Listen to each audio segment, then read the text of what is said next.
वंदे पुरुषोत्तम। परम दयाल श्री श्री ठाकुर जी का जो धारा है, वो धारा क्या वो संत मत को समर्थन करती हैं, क्या वो वेदांती मत को समर्थन करती हैं?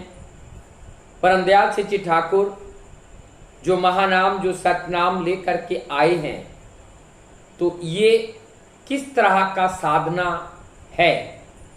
जब हम देखते हैं संत मत क्या है और वेदांती मत क्या है, वेदांती मत के अनुसार यहाँ पर द्वैत और अद्वैत के बारे में बताया जाता है।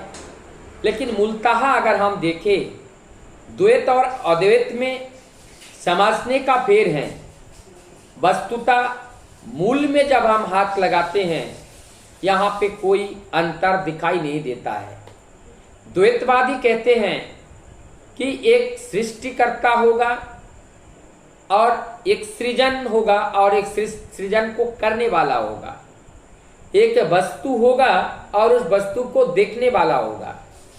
जिस प्रकृति में जो रचना हुआ है, ये रचना किसी ने किया है, तो रचना कोई देख रहा है, तो रचना का सृष्टि हुआ और रचना करने वाला एक और एक है, तो ये द्वैत हो गया। यहाँ पे भी दो बातें हैं।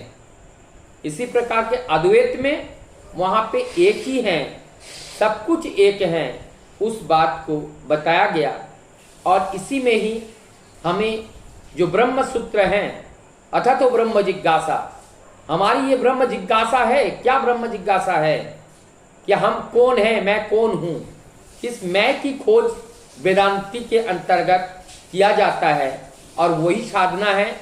और इसमें चाहे इसको द्वैत कहे, चाहे अद्वैत कहे, चाहे इसको नास्तिक कहे, वो भाव स्तर के आधार पर इनको अलग अलग कहा जाता है।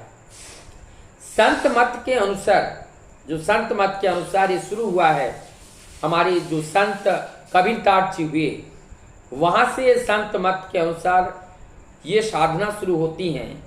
और संत का अर्थ है शांत होना। क्या शांत होना? जो हमारी वृत्ति प्रवृत्तियां जो अनियंत्रित रहती हैं, मन की चंचलता चपलता रहती हैं, और ये सारी जब शांत हो जाते हैं, अर्थात नियंत्रित हो जाता है, तब वो संत हो जाते हैं। संत मत के अनुसार हर देह के अंदर एक ऊर्जा पुंज होता है, एक सूरत होते हैं, और उस सूरत को धीरे धीरे उस दयाल देश तक की यात्रा कराने के लिए हमें जो शरीर मिला है, उस शरीर से कार्य करना है, और उस कार्य को ही साधना कहते हैं। तो ये साधना ये संत मत के अनुसार किया जाता है। हमारे शरीर को, जो शरीर हमारे ये दिखाई दे रहा है, ये भौतिक शरीर है, और भौतिक शरीर के पीछे एक सूक्ष्म शरीर है, और सूक्ष्म शरीर के पीछे एक कारण शरीर है। और यह हमारे अंदर जो ऊर्जा है, उसकी यात्रा होती है। और पहली यात्रा है हमारी मूलाधार चक्र से शुरू करके स्वादिष्ठान, मणिपुर चक्र, अनाहत चक्र, फिर विशुद्ध चक्र, और फिर आज्ञा चक्र। आज्ञा चक्र तक हमारे पिंड देश कहा जाता है। और इसके ऊपर का जो देश है ब्रह्मांड देश है, और इस सूक्ष्म शरीर के अंतर्गत आता है। तो सूक्ष्म शरीर में हम क्या कहते हैं? ब्रह्मा विष्णु महेश्वर। तो वहाँ ब्रह्म देश है, विष्णु है, और महेश्वर शिव लोक हैं। ये तीन लोक हैं, ब्रह्मा विष्णु महेश, ये तीन लोक हैं। और इस तीन लोक के बाद क्या होता है? वहाँ पे सहस्त्र दल है, और उसके बाद त्रिकुटी, और त्रिकुटी के बाद फिर दशमदार। ये दशमदार, ये जो 6 चक्र हैं, ये 6 चक्र सूक्ष्म शरीर का ये पार्ट है। और सूक्ष्म शरीर ब्रह्मरंध्र तक, ये सूक्ष्म शरीर आज्ञा चक्षु से लेकर यहाँ तक ये 6 चक्र हैं। और यहाँ से लेकर हमारे मूलाधार चक्र तक 6 चक्र हैं। इस तरह से ये 12 चक्र पूर्ण होता है। इसके बाद यहाँ से जो ऊपर हैं, और इसके ऊपर के और 6 चक्र होते हैं।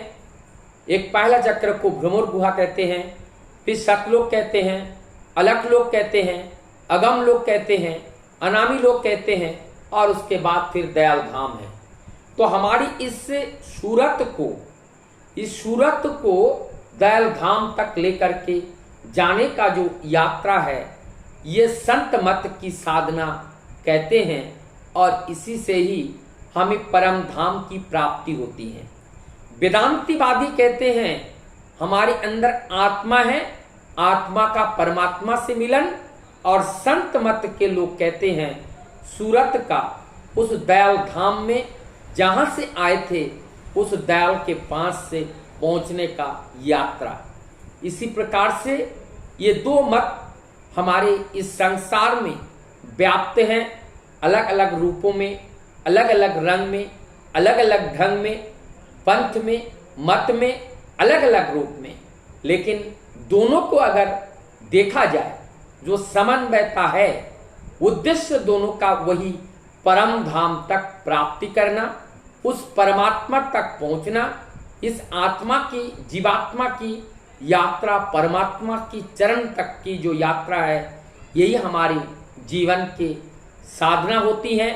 चाहे वो शाक्य कहिए, चाहे वो शैव कहिए, चाहे वो ब्रह्म, चाहे वो हमारी जो वैष्णव कहिए, किसी भी आधार, जो शक्ति की साधना, देव देवी की साधना, सारी साधनाओं का मूल ही यही है कि हमारे उस परम सत्य को जान करके इस परम सत्य के मूल तह तक पहुंचना, उस दयाल धाम तक पहुंचना, उसकी यात्रा को ही संत मत की साधना कहा जाता है।